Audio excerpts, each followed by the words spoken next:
Price Lord. நீதிமொழிகள் 4ஆம் அதிகாரம் 24ஆம் வசனத்தை நாம் வாசிக்கும் பொழுது, வாயின் தாறுமாறுகளை உன்னை விட்டு அகற்றி உதடுகளின் மாறுபாட்டை உனக்கு தூரப்படுத்து என்று சொல்லி நாம் வாசிக்கிறோம். பிரியமானவர்களே, அநேக நேரத்துல நம்ம யாருன்னு நம்மளுடைய வாய் தீர்மானம் செய்யும். அதாவது நிறைய நேரத்துல நம்ம எப்படி பேசுறோமோ அதை வைத்துதான் மக்கள் நம்மள நியாயம் தீர்ப்பாங்க. இவங்க எப்படிப்பட்டவங்க, இவங்க தாழ்மையானவங்களா இல்ல பெருமையானவங்களா, இவங்க நற்குணங்களை உடையவங்களா இல்லைன்னா தீமையான செயல்களை செய்கிறவர்களா என்று சொல்லி நம்மளுடைய பேச்சுதான் நம்ம யாருன்னு தீர்மானிக்கும். பிரியமானவர்களே, இன்றைக்கு நாம் எவ்விதமாய் பேசுகிறோம், நம்மளுடைய வாயை ஆண்டவர் அழகா பேச கொடுத்திருக்காரு. இந்த வாயை நம்ம எப்படி பயன்படுத்துகிறோம்? அநேக நேரத்துல இந்த வாயினாலேயே நம்ம நமக்கே சூனியம் வச்சுக்கிறோம் பாருங்க. ஏன் அப்படின்னா, நம்மளை குறித்து மனிதர்கள் ஒரு நல்ல ஒரு அபிப்பிராயம் வச்சிருப்பாங்க. ஆனால் ஏதோ ஒரு சந்தர்ப்பத்துல ஏதோ விளையாட்டுக்கு தான்பா சொன்னேன், நான் ஜாலிக்காக பேசினேன் அப்படின்னு சொல்றதுதான் நம்ம யாருன்னு தீர்மானிக்க ஆரம்பிக்கிறது.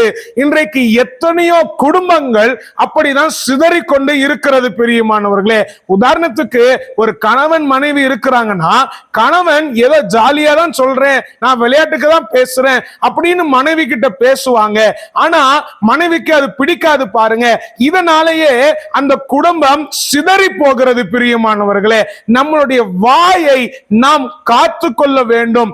எந்த இடத்துல எப்படி பேசணும்னு கர்த்தரிடத்துல இருந்து நாம் ஞானத்தை கற்றுக்கொள்ளணும். பிரியமானவர்களே, அநேக இடங்களில நாம் கேட்கிறதுக்கு செவிய கொஞ்சம் தான் கொடுக்கிறோம், அதற்கு பதிலாக பேசுகிறதுக்கு வாயை தான் நிறைய இடத்துல கொடுக்கிறோம் பாருங்க.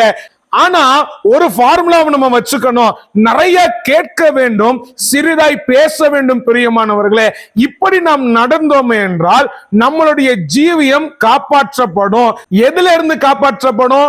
இப்படிப்பட்ட வாக்குவாதத்திலிருந்து, பிரச்சனையிலிருந்து காப்பாற்றப்படும். பிரியமானவர்களே, அதனால நாம் எந்த இடத்துல எப்படி பேசணும் நம்ம கற்றுக்கொள்ளணும். கர்த்தர் நமக்கு அதற்கான ஞானத்தை தருவார். பிரியமானவர்களே, எஸ்தர் புத்தகத்துல மொர்தெகாயை பத்தி நம்ம பார்த்தோமே என்றால், அங்க ஆமானுக்கும் மொர்தெகாய்க்கும் ஒரு பிரச்சனை வருது.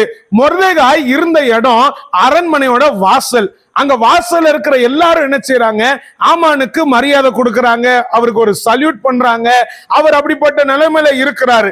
ஆனா மொர்தெகாய் என்ன செய்யறாரு?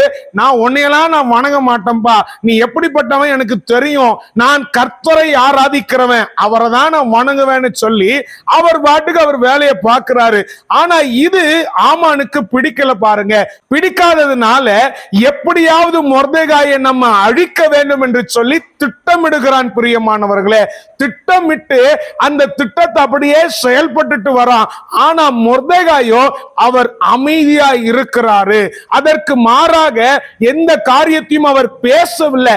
அவர் பாட்டுக்கு அமைதியா அவருடைய வேலையை பார்த்துட்டு போறார் பாருங்க. இப்படி நடக்கிற சூழ்நிலையில ஒரு இரவு ராஜாவுக்கு தூக்கமே வரல. தூக்கமே வராதனால அங்க இருந்தவரை கூப்பிட்டு இங்க வாப்பான்னு சொல்லி நடபடிகள் புத்தகத்தை எடு அப்படின்னு கேட்கிறாரு. அந்த நடபடிகள் புத்தகத்துல என்னென்ன நடந்தது அப்படின்னு எழுதியிருக்கும் பாருங்க. அதுல ஒரு காரியத்தை பார்க்கிறாரு. என்னன்னா, காவலாளியில ஒரு 2 பேரு ராஜாவை கொலை செய்யும்படியே திட்டமிடுகிறான். இது மொர்தெகாயுடைய காதுக்கு வந்து மொர்தெகாய் என்ன செய்யறாரு? ராஜாவின் இடத்துல சொல்றாரு பாருங்க. இதை ராஜா பார்த்த உடனே அங்க இருக்கிற ஆட்கள்கிட்ட கேட்கிறாரு, மொர்தெகாயை நம்ம கனம் பண்ணோமா, அவனுக்கு ஏதாவது பரிசு கொடுத்தோமா? இல்ல ராஜா என்று சொல்றாங்க பாருங்க.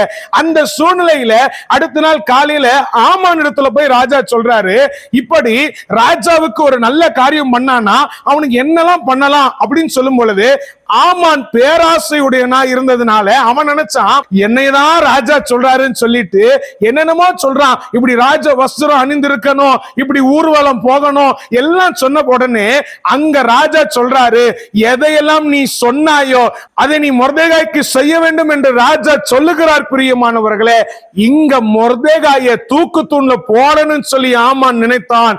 ஆனால் அதே ஆமானை வைத்து கர்த்தர் மொர்தெகாயை மேன்மைப்படுத்தினார். பிரியமானவர்களே, இதுதான் கர்த்தருடைய செயல் பாருங்க.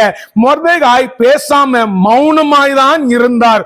இன்றைக்கு நாம் அநேக நேரத்துல மௌனமாய் தான் இருக்க வேண்டும். எந்தெந்த இடத்துல பேசணும்னு நம்ம கற்றுக்கொள்ளணும், எந்தெந்த இடத்துல மௌனமாய் இருக்கணும்னு நம்ம கற்றுக்கொள்ளணும். இதற்கான ஞானத்தை கர்த்தர் தருவார் பிரியமானவர்களே. அதனால நாம் மௌனமாய் இருந்து கர்த்தரிடத்துல ஒப்பு கொடுப்போம். கர்த்தர் நமக்கான காரியத்தை செய்வார். கர்த்தர் தாமே இந்த வார்த்தை நிமித்தம் நம்மளை ஆசீர்வதிப்பார். ஆமென்.